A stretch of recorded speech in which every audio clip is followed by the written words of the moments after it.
I'd imagine I'd get a little bit of hate on this, but this is essentially the way you'd use a GH6 versus an EVA1.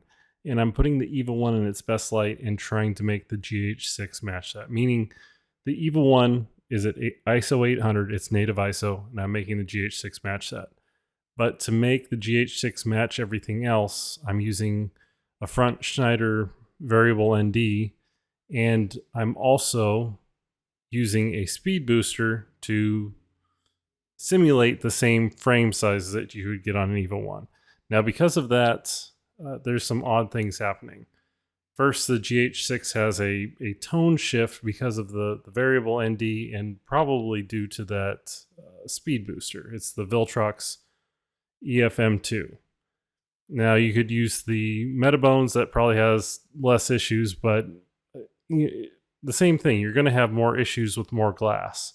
So it's interesting here. If you were going to shoot and try to match a GH6 and an EVA1 and a much older camera, the EVA1 still looks better here for a lot of different reasons, and it can look better in different situations, not only in low light, but in just trying to shoot outdoors. That the dynamic range boost on the GH6 only works at ISO 2000. So you're going to be putting some other glass on your glass or stopping down to infinity in order to get that to work anyway.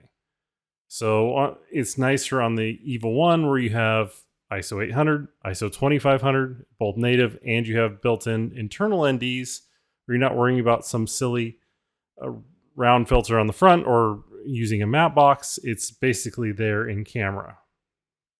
So the grain difference at 12,800 is pretty significant too, and the color shift as well.